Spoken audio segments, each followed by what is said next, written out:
Students, हम बात करेंगे latent heat of fusion. Latent का एक्चुअल जो मीनिंग, जो अगर हम इसका मीनिंग देखें, लिटरल मीनिंग देखें, तो होता है हिडन, ठीक है।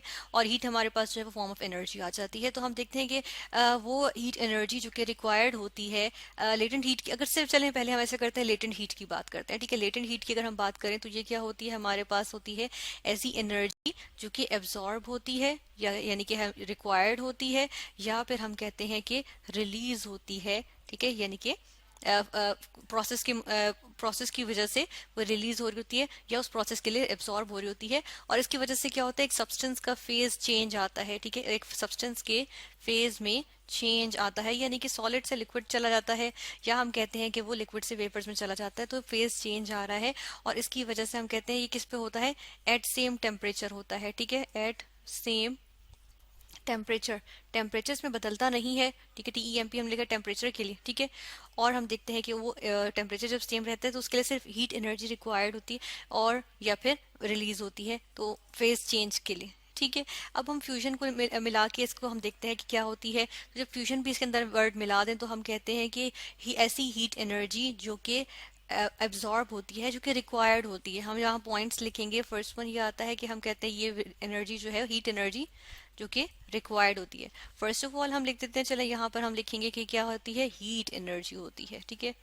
हीट एनर्जी, यहाँ हमने लिखा हीट एनर्जी। सेकंड पॉइंट क्या लिखा, रिक्वायर्ड होती है। उसके बाद थर्ड पॉइंट हम यहाँ पर क्या देखेंगे, थर्ड पॉइंट हमारे पास आ जाता है कि किस चीज के लिए रिक्वायर्ड होती है, कि जो सब्सटेंस होता है वो क्या करे, कि वो सॉलिड से लिक्विड में चला जाए, ठीक है। सॉलिड से लिक्विड में चला जाए। लेटेंट हीट ऑफ फ्यूजन की बात करते हैं तो इसमें हम वो एनर्जी देखते हैं, हीट एनर्जी जो कि रिक्वायर्ड होती है सॉलिड से लिक्विड को। हमारे पास आएगी हीट एनर्जी रिक्वायर्ड, ठीक है, जो कि सॉलिड से लिक्विड में चला जाए एक सब्सटेंस, ठीक है। और हम आखिरी चीज हम यहाँ पर क्या देख रहे हैं कि इस पे होती है एट सेम टेम्परेचर, ठीक है। सेम टेम्परेचर, और वो टेम्परेचर कौन सा होता है, ठीक है, वो हम देख लेते हैं। वो बेसिकली इसका होता है मेल्टिंग पॉइंट, MPT लिखेंगे, मेल्टिंग पॉइंट। सॉलिड जिस पॉइंट पे, जिस टेम्परेचर पे लिक्विड में कन्वर्ट हो जाए उसको हम कहते हैं मेल्टिंग पॉइंट। तो हम देखते हैं कि मेल्टिंग पॉइंट पे क्या होता है कि हीट एनर्जी हम प्रोवाइड करते चले जाते हैं, और सॉलिड का एक एक मॉलिक्यूल जो है वो लिक्विड में कन्वर्ट हो जाता है। बेसिकली होता क्या है, ये एनर्जी जो होती है वो हम कहते हैं कि हिडन एनर्जी होती है। ये एनर्जी हम लोग देखते हैं कि ये, अगर हम इसका ग्राफ भी बनाए ना, यहाँ पर हम इसका ग्राफ देख लेते हैं।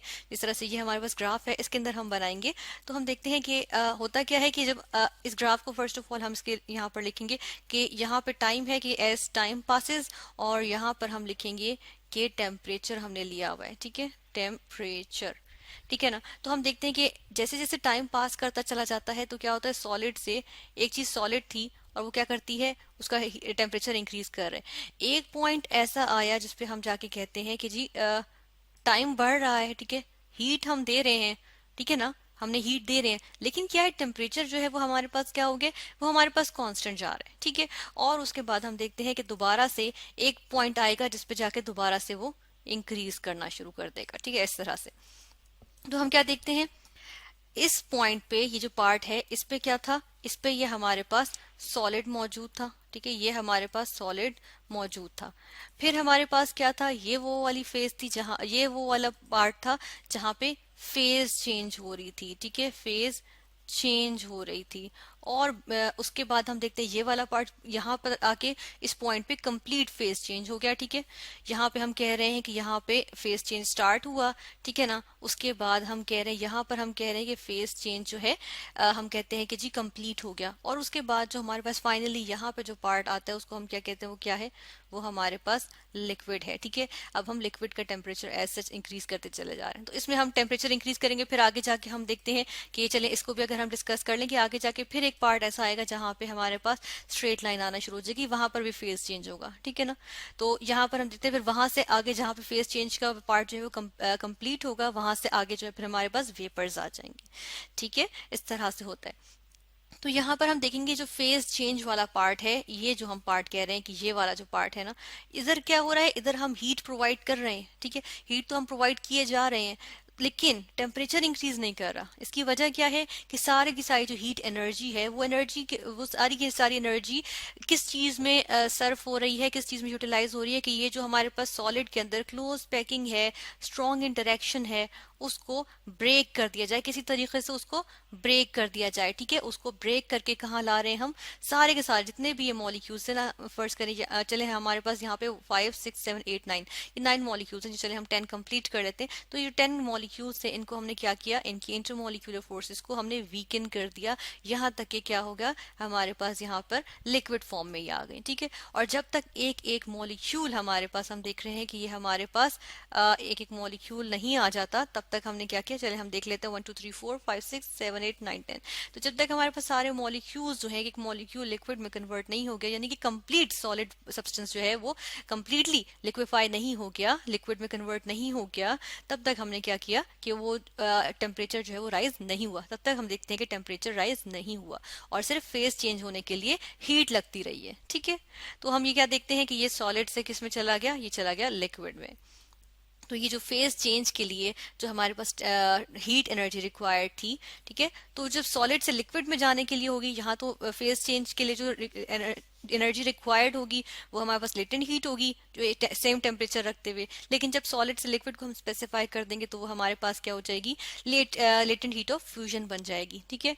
और हम देखते हैं कि मेल्टिंग पॉइंट पे ही होगी। और इसके अलावा एक और बात यहाँ पर हम देखेंगे, यूजुअली हम क्या लेते हैं, यूजुअली हम यहाँ पर हम बात करते हैं कि हमारे पास जो है स्पेसिफिक, ठीक है, लेटेंट हीट ऑफ फ्यूजन जो है वो हम लेते हैं specific latent heat of fusion.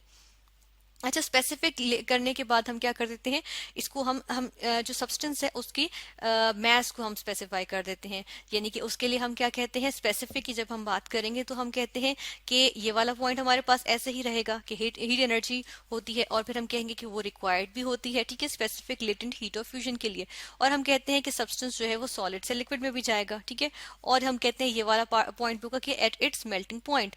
लेकिन हमारे पास एक और पॉइंट आ जाता है, और वो ये कि सब्सटेंस, ये जो जहां पर हमारे पास सब्सटेंस मौजूद है ना, ठीक है, जो कि सॉलिड से लिक्विड में जाएगा, तो उसके लिए हम शर्त रख देते हैं कि कोई स्पेसिफिक इसका वेट या इसका मैस ले लेते हैं, ठीक है। जिस तरह से हम कहेंगे 1 ग्राम्स ऑफ सॉलिड जो है वो लिक्विड में कन्वर्ट हो जाए, ठीक है, सारा का सारा लिक्विड में कन्वर्ट हो जाए, ठीक है।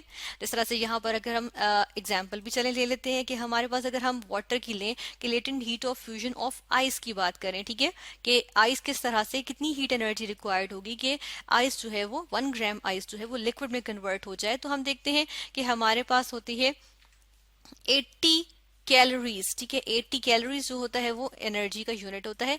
80 कैलोरीज रिक्वायर्ड होती है कि पर ग्राम ऑफ आइस को, पर ग्राम ऑफ आइस को जो है वो हम क्या करें, हम उसको कन्वर्ट कर दें किसमें, वाटर में, ठीक है।